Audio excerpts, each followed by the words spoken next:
नमस्कार साथियों, मैं विनय दीक्षित, प्रवक्ता अंग्रेजी। आप सभी लोगों का अपने YouTube channel Vinay Kumar Saraswati English में स्वागत करता हूं। हम लोग प्रेजेंट कंटीन्यूअस टेंस के प्रयोगों को पढ़ रहे थे, जिसके तहत कुछ क्रियाओं को हमने पढ़ा था जिनका सामान्य अर्थ में प्रेजेंट कंटीन्यूअस टेंस में प्रयोग नहीं होता, लेकिन विशेष अर्थ में उनका प्रयोग किया जाता है। उसी क्रम में हम अगली वर्ष को चालू करेंगे जिनका प्रयोग प्रेजेंट कंटीन्यूअस टेंस में किया जाता है, लेकिन कुछ अलग किस्म के अर्थों में। देखें, ऐसी क्रियाओं के बीच सबसे पहली क्रिया हियर। हियर माने आपको पता है क्या होता है? सुनना। तो देखेंगे, हियर माने सुनना।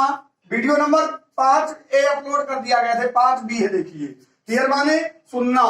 सुनने के अर्थ में देखो, सुनने के अर्थ में इस टेंस में नहीं होता। मतलब हियर का प्रयोग सुनने के अर्थ में इस टेंस में नहीं किया जाता है, ठीक है, बल्कि सुनवाई करना, ये ध्यान दीजिए इसको, बल्कि सुनवाई करना के अर्थ में किया जाता है। जब हियर का अर्थ जब सुनवाई करना होता है तो सुनवाई करने के रिफरेंस में इसको प्रेजेंट कंटीन्यूअस टेंस में इसका प्रयोग किया जाता है। देखिए, जज मुकदमे की सुनवाई कर रहा है। देखिए, सुनवाई करना आ गया तो रहा है, रहे हैं, नहीं आ गया, आप जानेंगे प्रेजेंट कंटीन्यूअस टेंस का वाक्य। कौन सुनवाई कर रहा है? जज। तो क्या लिखेंगे?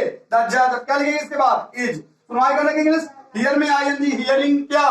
The case. केस माने मुकदमा, ये हो गया। देखिए, तो सुनवाई करना के अर्थ में हियर का प्रयोग प्रेजेंट कंटीन्यूअस टेंस में किया जाता है। आप लोग क्लियर हो जाए इस चीज से।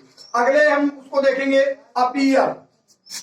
अपीयर माने आपको पता है नॉर्मल कंडीशन प्रतीत होना होता है, लेकिन देखें यहाँ पर जब अपीयर का अर्थ प्रकाशित होना, जब अपीयर का अर्थ प्रकाशित होना, प्रकट होना और उपस्थित होना हो, तो वहां पर हम अपीयर का प्रयोग प्रेजेंट कंटीन्यूअस टेंस में करते हैं। नॉर्मल कंडीशन में अपीयर का प्रयोग भी प्रेजेंट कंटीन्यूअस टेंस में नहीं किया जाता, प्रेजेंट इंडेफिनिट टेंस में किया जाता। लेकिन यदि अपीयर का अर्थ प्रकाशित होना, प्रकट होना, उपस्थित होना हो, तो इस वर्ब का प्रयोग हम प्रेजेंट कंटीन्यूअस टेंस में कर सकते हैं। देखिए, मैं अपनी पुस्तक प्रकाशित कर रहा हूं। देखो, प्रकाशित करना आ गया तो हम जान गए कि मतलब प्रकाशित करना का अर्थ हो रहा है। कर्ता देखेंगे, रहा है, रहे, रही है, राम जान के प्रेजेंट कंटीन्यूअस टेंस का वाक्य है। कौन प्रकाशित कर रहा है?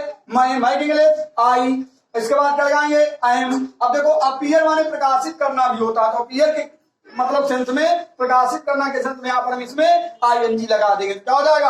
अपीयरिंग क्या? अपनी पुस्तक, तो my book. I am appearing my book, ठीक है। अब अगले वाक्य को हम देखेंगे, सितारे आकाश में प्रकट हो रहे हैं। देखिए, प्रकाशित होना का अर्थ आपने देख लिया, ये प्रकट होना। आप देखें, कौन प्रकट हो रहे हैं? सितारे। क्या लिखेंगे? द स्टार्स, बहुवचन हो गया। क्या लिखेंगे? आर।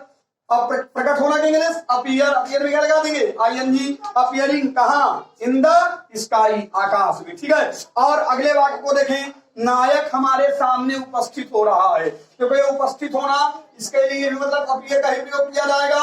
उपस्थित होना देखें आप लोग, कौन उपस्थित हो रहा है? नायक। तो क्या लिखेंगे? The hero. द हीरो एक वचन क्या लगाएंगे? इज। अब इसके बाद अपीयर में क्या लगा देंगे? आईएनजी। और किसके सामने? हमारे। तो क्या हो जाएगा? In front of me. लिखते चले आप लोग, समझ में आपके जरूर आएगा, हमारा विश्वास है। अब हम लोग देखेंगे सी का प्रयोग। देखिए, सी का प्रयोग सामान्य अर्थ में आपको पता है, देखना के अर्थ में इस टेंस में सी का प्रयोग प्रेजेंट कंटीन्यूअस टेंस में नहीं किया जाता, उस अर्थ में प्रेजेंट इंडेफिनिट टेंस में किया जाता। लेकिन मीट बाय अपॉइंटमेंट, देखिए, मीट बाय अपॉइंटमेंट का हिंदी में होता है मिलना। मिलना के अर्थ में सी का प्रयोग प्रेजेंट कंटीन्यूअस टेंस में किया जाता है। यहाँ पर दिया है, देखिए, देखना के अर्थ में नहीं, ठीक है। अब देखें, हम उससे आज मिल रहे हैं। अब देखो, मिलना आ गया तो मिलना मीट होती है, लेकिन सी का अर्थ भी मिलना होता है। यहाँ पर हम सी का प्रयोग मतलब मिलने के अर्थ में कर सकते हैं। कौन मिल रहा है? हम। तो क्या हो जाएगा? वी। बहुवचन करता है, क्या लिखेंगे? आर। मिलना के इंग्लिश सी। यहाँ पर मीटिंग नहीं गलत है, लेकिन यहाँ पर हम सी का प्रयोग पढ़ रहे थे, सी पर ध्यान देंगे। सेइंग किससे? उससे की इंग्लिश हिम होती है, और उनसे की इंग्लिश देम होती है। सेइंग हिम कब? टुडे, आज। वे कल प्रधानमंत्री से मिल रहा है। वे कल प्रधानमंत्री से मिल रहे हैं, चाहे कर दीजिए, ऐसे कर दीजिए, रहे हैं। कौन मिल रहे हैं? वे। वे की इंग्लिश क्या होगी? दे। अब क्या लिखेंगे, आर देखो मिलना के रेफरेंस में क्या लगा देंगे, सी में आई एन स्टेइंग किसे, द गवर्नमेंट नहीं प्रधानमंत्री, तो क्या लिखे, द प्राइम मिनिस्टर लिख लीजिए, द प्राइम मिनिस्टर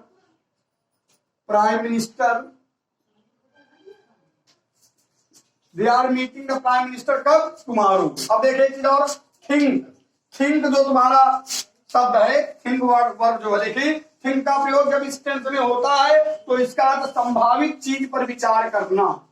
जब इस टेंस में मतलब होता है तो इसका अर्थ होता है संभावित चीज में विचार करना के अर्थ में होता है, ठीक है ना, विचार रखना के अर्थ में नहीं होता। विचार रखना जो होती है अर्थ इसका उसमें नहीं होता। जैसे वे पढ़ने की संभावनाओं पर विचार कर रहे हैं, कौन विचार कर रहा है, वे, क्या लिखेंगे, दे। अब देखो कि संभावनाओं पर विचार करना आपको बताया गया, ठीक है ना, तो कौन विचार कर रहे हैं, वे की इंग्लिश क्या होगी, दे। अब क्या लिखेंगे इसके बाद, आर, विचार करने की इंग्लिश और क्या होगी, संभावनाओं पर विचार करने की, थिंक में आईएनजी लगा देंगे, थिंकिंग टू स्टडी, ठीक है। इसी प्रकार और आप देखें, फील का अर्थ क्या होता है, महसूस करना का जब अर्थ होता है तो फील का प्रयोग प्रेजेंट इंडेफिनिट टेंस में किया जाता है, ठीक है। और फील का प्रयोग जब जांच करना, देखें जांच करना, ठीक है, एग्जामाइन टच मतलब स्पर्श करना के सेंस में जब किया जाता है तो फील का प्रयोग प्रेजेंट कंटीन्यूअस टेंस में, पीसी मतलब